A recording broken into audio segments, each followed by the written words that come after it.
A student, MSc Zoology, Semester 1, Paper CC1, Unit 5, topic is thermoregulation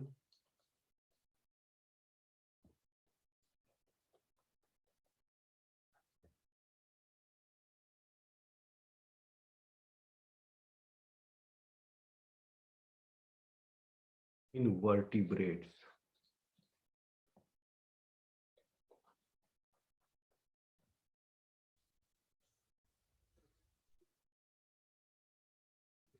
thermoregulation से क्या तात्पर्य है? नाम से ही स्पष्ट है। Thermo means heat, regulation means उसका control. Okay, so basically in this way there are two types of animals: those animals which can regulate their body temperature and those animals which cannot regulate their body temperature. So in this term, there are two types of multicellular organisms. So therefore they are called as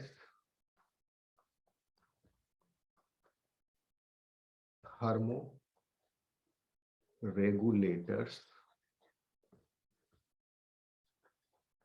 and the second one is thermoconformers. दोनों में क्या अंतर हुआ? यही thermoregulation का definition भी हो जाएगा। क्या है थर्मोरेगुलेशन का definition? It is the ability to maintain constant body temperature. yes it is the ability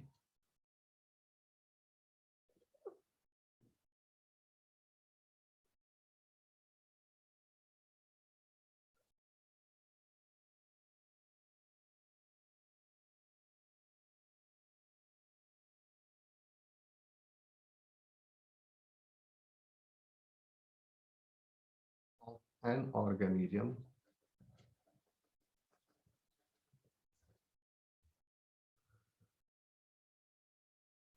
to keep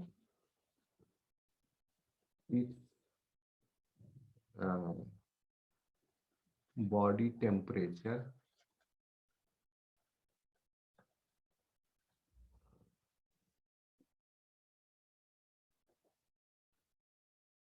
within a range, close range. Okay, so these are the thermoregulators. वह अपने body को कुछ ऐसी एक्टिविटी करते हैं, दो तरह की एक्टिविटी है, और उसके आधार पर फिर ये थर्मोरेगुलेटर्स भी दो तरह के हो जाते हैं, एक्टोथर्म्स एंड एंडोथर्म्स। ओके, उस पर हम आएंगे अभी। पहले इसको आप समझ लीजिए कि वो पर्पसफुल्ली अपने बॉडी का टेम्परेचर रेगुलेट करते हैं, चाहे अपने बिहेवियर में बदलाव ला करके या अपने मेटाबॉलिक रेट में बदलाव ला के। ठीक है, बिहेवियर में बदलाव जैसे कि सन बाथ लेना या शैडो के नीचे आ जाना, ये बिहेवियरल एडेप्टेशन है। When their body temperature is more than the surrounding, then they need to cool the body. So they will find the shadow. उस पर हम आएंगे। तो ये सब बिहेवियरल एडेप्टेशन है, मीन्स उनके बॉडी के अंदर का mechanism is not sufficient to increase the metabolic rate so that the internal heat in the body is released in large quantity so that the body temperature, the requirement of the body temperature is meeting so that it meets.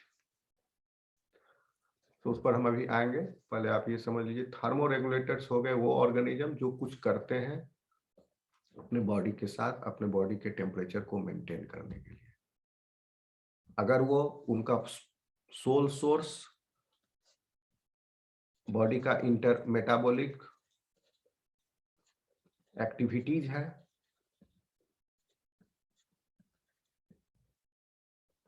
if the source of heat is body's metabolic activities, then they are called as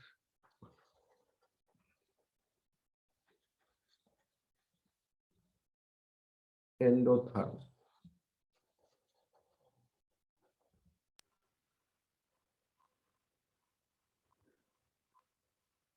और अगर उनका source of heat body का metabolic activities ना होकर के external environment है, then those animals are एक्टोथर्म्स। हम आएंगे अभी इस पर। So these thermoregulatory organisms are regulating the body temperature somehow, या तो मेटाबॉलिक एक्टिविटीज से या एक्टोथर्म जैसे कर रहे हैं सन के, जैसे रेप्टाइल जो है आपका लिजार्ड सन बाथ ले रहा है इन विंटर डेज, ओके, या कोई शैडो के नीचे चला जा रहा है समर डेज, तो वो सब उनका बिहेवियरल एडेप्टेशन है। तो या तो उसके द्वारा या इसके द्वारा वो अपने बॉडी को रेगुलेट करते हैं। लेकिन थर्मोकॉन्फॉर्मर्स ये अपने बॉडी को के टेम्परेचर को रेगुलेट नहीं करते, या सरेंडर कर दिए समझ लो एनवायरनमेंट के आगे। जितना टेम्परेचर सराउंडिंग का होगा वही टेम्परेचर बॉडी टेम्परेचर होगा, okay. They adopt the surrounding temperature, they adopt the surrounding temperature. So terrestrial invertebrates are thermoconformers. For example, insects,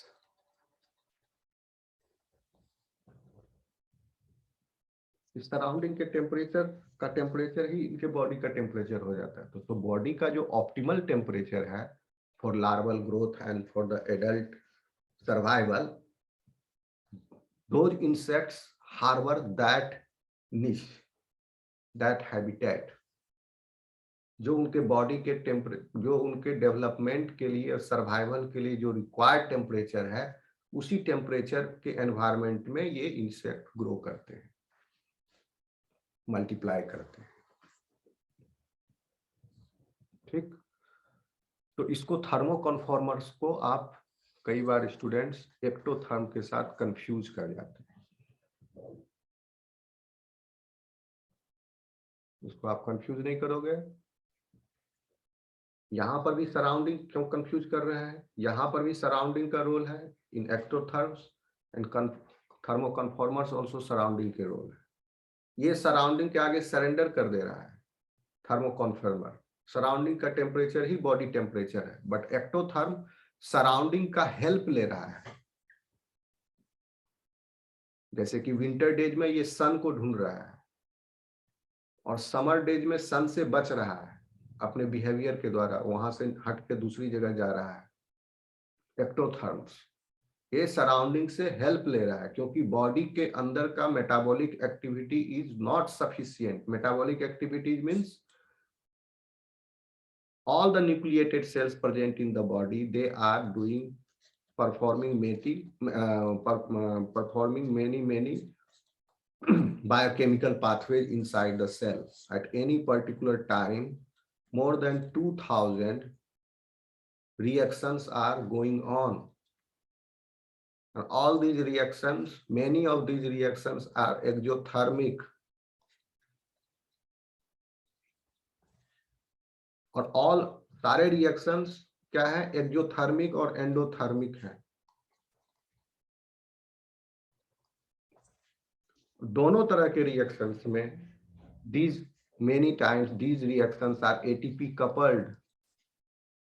अगर एक्सोथर्मिक रिएक्शन है और ATP coupled है मींस इसमें ATP will be generated, और endothermic reaction है ये ATP coupled है तो इसमें ATP will be consumed।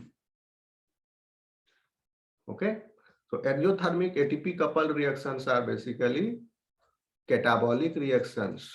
Metabolic reaction में कैटाबोलिज्म, यानी इन रिएक्शंस के द्वारा हम एनर्जी प्राप्त करते हैं, जैसे कि glycolysis, Krebs cycle, electron transport chain, oxidative phosphorylation, beta oxidation, okay, and many more। So all these reactions are exothermic ATP coupled। मतलब इन प्रोडक्ट्स के ब्रेक डाउन होने पर, यानी फॉरवर्ड डायरेक्शन में पाथवे जा रहा है, तो in that oxidation is increasing and ATP is getting produced. और endothermic reactions, when ATP coupled, then these are anabolic reactions।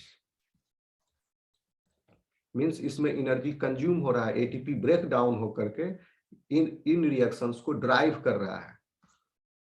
Synthesis of fatty acid, जैसे glycogen synthesis, okay, all those constructive reaction, जैसे DNA का replication, transcription, translation, ये सब endothermic reactions हो गए, इसमें ATP consume हो रहे हैं। भले एक्सोथर्मिक रिएक्शन हो या एंडोथर्मिक रिएक्शन हो, 2000 से ज्यादा रिएक्शन एट ए टाइम चल रहा है, और हर स्टेप पर there is liberation of some heat in every step। why? Because there is free energy change from one stage to another stage। when reactants are getting converted into the products, then in that step, भले ये reaction हो चाहे ये reaction, there is some energy change, delta G prime gives free energy change, there is some energy change, भले plus हो चाहे minus हो, and that will be managed by ATP, क्योंकि ATP releases large quantity of energy। अगर ज्यादा energy चाहिए reaction के होने के लिए तो ATP ब्रेक डाउन होगा और ATP से एनर्जी लग के इसमें कंज्यूम होगा। तो even endothermic reactions to get happen, this is ATP coupled, so the net total reaction happens। so basically this endothermic reaction is coupled with an highly exergonic reaction, which is breakdown of ATP। okay, so that highly exergonic reaction, जो ATP breakdown हुआ, some amount of heat will be generated, some amount of energy will be converted into work, and the work is here is the forward direction में chemical reaction होना। तो जितना भी energy release हो रहा है सब का सब वर्क डन में नहीं खर्च हो रहा है, हमेशा कुछ amount of energy is there released उष्मा के रूप में। ठीक, तो इसकी वजह से हमारे बॉडी में क्या है, हीट है। सारे केमिकल रिएक्शंस सब बॉडी के सारे सेल्स में हो रहे हैं, और जो residual amount of energy will be always release and it will be dissipated, and that is required also to maintain a optimal temperature of the body। आ रहा समझ में student? Yes, sir. Yes sir। So evolutionary, it is required for the high function, it is required for the higher functions, because the lower animals are associated with the lower level of the functions। for example, higher functions जैसे कि brain का function, kidney का function, metanephric kidney का function, higher function. तो जैसे evolution आगे की तरफ बढ़ा, हायर फंक्शंस की तरफ इवॉल्व हुआ, हायर फंक्शन, तो body now the organism is requiring A high rate of metabolism. For that, the lower animals are doing low rate of metabolism, that's why they are ectotherms। but the organism higher position, higher in order, they are involved with the higher functions. Highest function हो गया humans में. That's why we lose many capabilities. In higher functions के बदले में हमने regeneration की capability को loose कर दिया. तो इस हायर फंक्शन को गेन करने के लिए ये सब उसकी रिक्वायरमेंट है कि to maintain a constant body temperature. 37 degree centigrade body temperature कोई एनिमल नहीं रखता है. ये मैमल्स जो है ये बहुत high, this is considered as a high temperature and there is a cost of this. To maintaining 37 degree centigrade temperature. Even if you go to -20, your body will maintain this temperature. It will not decrease. अगर ये 37 से 35 हो जाए अगर body का temperature, core body temperature, that means the person has met with this condition called as hypothermia, and this is life-threatening situation. इधर 2 degree का भी अंतर जो है इसके लिए लीथल हो जाएगा पर्सन के लिए. इतना नखरा है हायर फंक्शन जिस बॉडी में है, तो इतना सोफिस्टिकेटेड है, इनको इतना टेम्परेचर, तो इसका कॉस्ट है. We have a high metabolic rate. Okay, ये हाई मेटाबॉलिक रेट कहाँ से आ रहा है आपको बता दिए कि सारे सेल्स जो बॉडी के हैं ये सब इतने से बहुत सारे रिएक्शंस हो रहे हैं. सब रिएक्शंस एटीपी कपल्ड है, भले ही एर्गोनिक हो चाहे एंडोथर्मिक रिएक्शन हो. ओके, उससे हीट जनरेट हो रहा है. In every reaction some amount of the heat energy is converted into the heat, chemical energy. अब इसमें भी बॉडी के ये organs, brain, heart, liver, skeletal muscle, these are very active. The tissues present in these organs or these structures very active. उसमें बहुत सारे और बहुत सारे रिएक्शंस हो रहे हैं, इवन इससे भी ज्यादा. तो हमारे बॉडी के कोर में, क्योंकि these organs are positioned inside the body, so inside our body को बॉडी के कोर में उष्मा जनरेट हो रही है और वो स्किन सरफेस तक पहुंच रही है. ठीक है, और स्किन के भी सेल से उष्मा निकल रही है क्योंकि वो भी कुछ मेटाबॉलिज्म उनमें भी हो रहा है, लेकिन उससे ज्यादा यहाँ से अंदर से हो रहा है इन सारे ऑर्गन से. और यहाँ उष्मा निकल के कहाँ जा रही है, क्योंकि सब ब्लड से बाध्ड है, पानी से सॉल्यूशन है, ये ब्लड में है, से बाध्ड है. उष्मा निकल के ब्लड में ट्रांसफर हुई और ब्लड सर्कुलेट कर रहा है बॉडी में, तो ये उष्मा पूरे बॉडी में फैल गई, कन्वेक्शन हो गया. ब्लड से स्किन में आती है.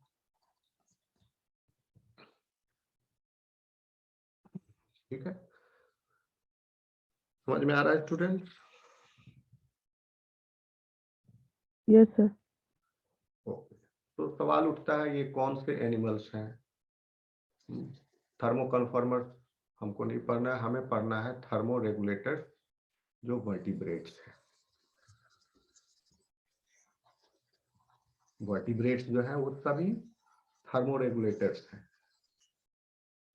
वर्टिब्रेट्स कौन से हो गए आपके, starting from jawless Agnatha, okay, cyclostomes, फिर आपके हैगफिश, लैम्प्रे सब हो गया इसमें. फिर ग्रैथोस्टोम्स, ग्रैथोस्टोम्स में सभी क्लासेस जो हैं, जो लिविंग क्लास आपके हो गए, कॉन्ड्रिचथिस, शॉर्ट फॉर्म लिखते जाते हैं, ऑस्टिचथिस, फिर amphibia, reptilia, aves and mammals.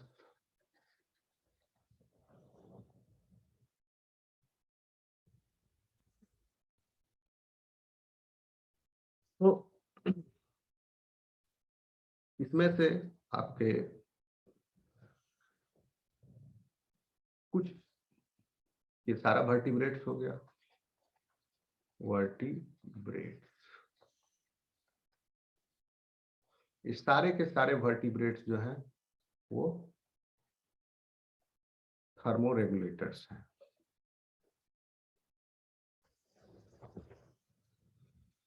थर्मोरेगुलेटर्स के भी दो प्रकार हैं।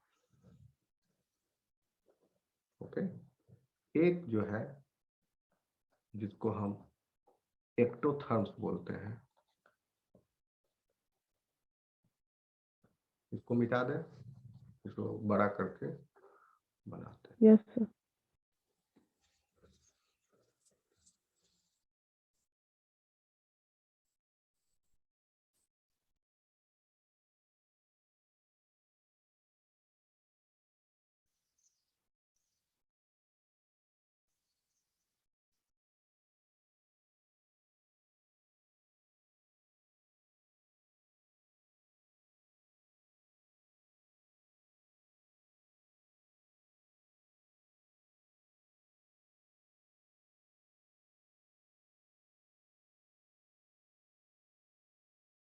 There are two types of thermoregulators, ectotherms and endotherms. Endotherms are higher animals in evolution. Apes and mammals are endotherms.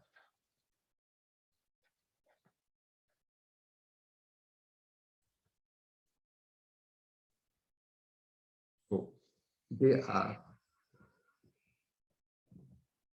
creating most of their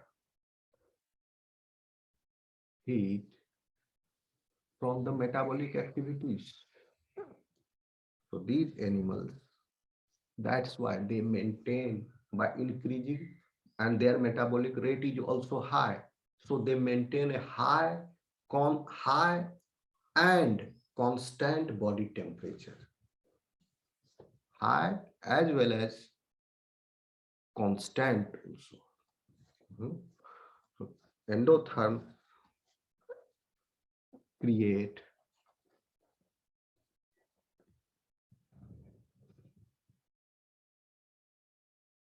most of their, recording on है क्या? Body heat yes sir.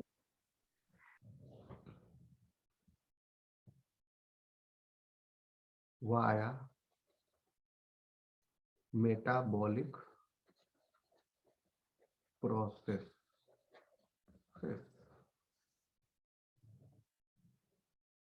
And they are also, therefore, because they maintain a high body temperature, so they are called as warm-blooded animals. So warm-blooded है endotherm. So create most of their body heat by metabolic processes. तो इसीलिए जब यह animals in cold conditions जब इनके अंदर आती है, सामना करते हैं, जैसे कि अभी का टाइम है अगर,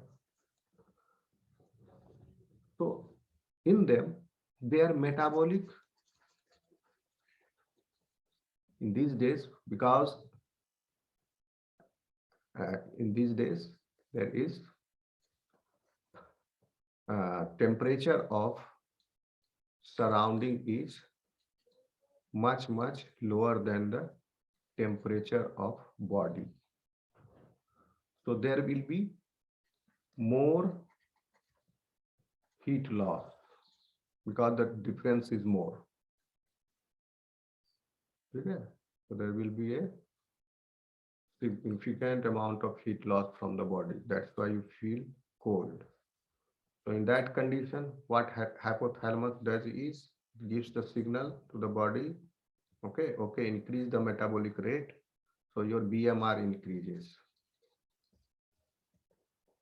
मेटाबॉलिज्म इंक्रीज हो गया आपके बॉडी का, हीट प्रोडक्शन भी बॉडी के अंदर बढ़ गई, रिएक्शंस बढ़ गए, हीट प्रोडक्शन बढ़ गया. So we mean get the heat like this endotherms solely from increasing or decreasing or manipulating the rate of metabolic reactions. Okay, that's why जाड़े के दिनों में लोग कहते हैं गर्म चीज खाओ, खजूर ये वो गर्म चीज, तो वो सब एक्चुअली इस डेज में खाने से वो मेटाबोलाइज हो जाते हैं. लेकिन अगर